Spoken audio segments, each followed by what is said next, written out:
नमस्कार दोस्तों, स्वागत है आपका कथा डिलाइट पर। श्रावण माह महत्व का आज हम 6वां अध्याय सुनेंगे।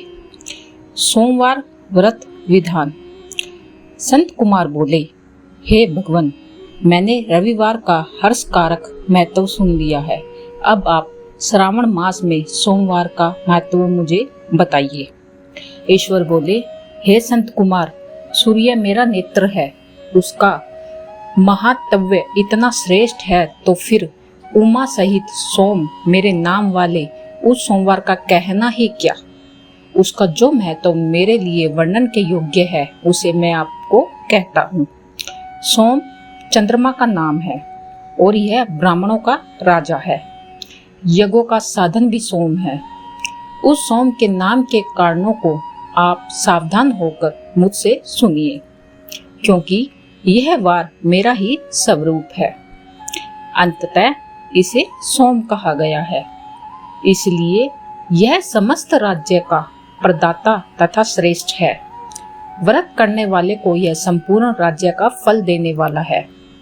हे प्रिय, उसकी विधि सुनिए। मैं आपको विस्तार पूर्वक बता रहा हूँ। 12 महीनों में सोमवार अत्यंत श्रेष्ठ है।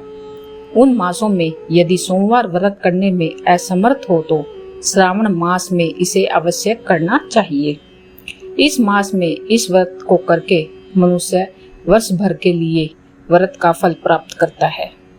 श्रावण में शुक्ल पक्ष के प्रथम सोमवार को यह संकल्प करे कि मैं विधिवत इस व्रत को करूंगा या करूंगी। शिवजी मुझ पर प्रसन्न हो। इस प्रकार चारों सोमवार के दिन, और यदि 5 हो जाए तो उसमें भी प्रातः काल यह संकल्प करे और रात्रि में शिव जी का पूजन करे। 16 उपचारों से सायंकाल में भी शिव जी का पूजा करे और एकाग्रित होकर इस दिव्य कथा को सुने। हे संत कुमार, इस सोमवार की कही जाने वाली विधि को अब मुझसे सुनिए। श्रावण मास के प्रथम सोमवार को इस श्रेष्ठ व्रत को प्रारंभ करें। मनुष्य को चाहिए कि अच्छी तरह स्नान करके पवित्र होकर श्वेत वस्त्र धारण कर ले और काम, क्रोध, अहंकार, द्वेष, निंदा आदि का त्याग करके मालती, मलिका आदि श्वेत पुष्पों को लेकर आए। इसके अतिरिक्त अन्य विधिवत पुष्पों से तथा अभिष्ट पूजारों के द्वारा त्र्यंबक इस मूल मंत्र से शिव जी की पूजा करें।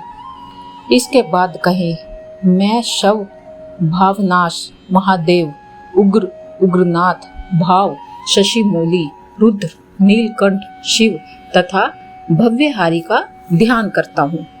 इस प्रकार अपने विभव के अनुसार मनोहर उपचारों से द्वेष शिव का विधिवत पूजन करे। जो इस व्रत को करता है उसके पुण्य फल को सुनिए। जो लोग सोमवार के दिन पार्वती सहित शिव की पूजा करते हैं, वो पुनरावृत्ति से रहित अक्षय लोक को प्राप्त करते हैं। तो हे संत कुमार, इस मास में नक्त व्रत से जो पुण्य प्राप्त होता है उसे मैं संक्षेप में कहता हूँ। देवताओं तथा दानवों से भी अभेद 7 जन्मों का अर्जित पाप नक्त भोजन से नष्ट हो जाता है। इसमें संदेह नहीं करना चाहिए तथा इस अत्युत्तम व्रत को उपवास पूर्वक करे। इसे करने से पुत्र की इच्छा रखने वाला मनुष्य पुत्र प्राप्त करता है और धन चाहने वाला धन। वह जिस जिस अभिष्ट की कामना करता है उसे पा जाता है। इस लोक में दीर्घकालिक वांछित सुख भोगों को भोगकर अंत में श्रेष्ठ विमान पर आरूढ़ होकर वह रुद्र लोक में प्रतिष्ठा प्राप्त करता है। चित्त चंचल है, धन चंचल है और जीवन भी चंचल ही है। ऐसा समझकर प्रयत्न पूर्वक व्रत का उद्यापन करना चाहिए। चांदी के वृषभ पर विराजमान सुवर्ण निर्मित शिव तथा पार्वती जी की प्रतिमा अपने सामर्थ्य के अनुसार बनानी चाहिए। इसमें धन की कृपणता नहीं करनी चाहिए।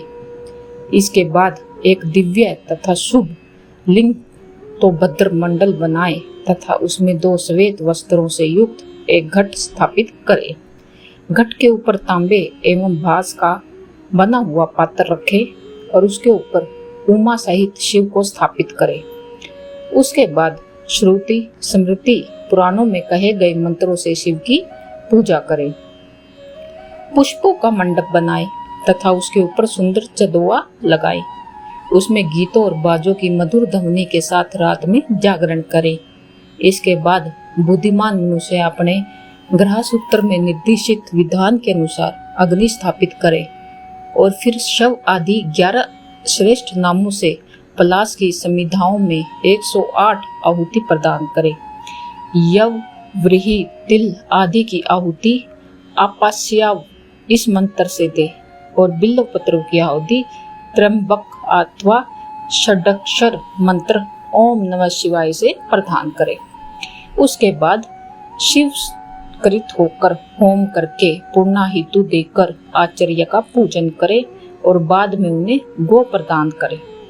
उसके बाद 11 श्रेष्ठ ब्राह्मणों को भोजन कराए तथा उन्हें वंश पात्र सहित 11 घाट प्रदान करे।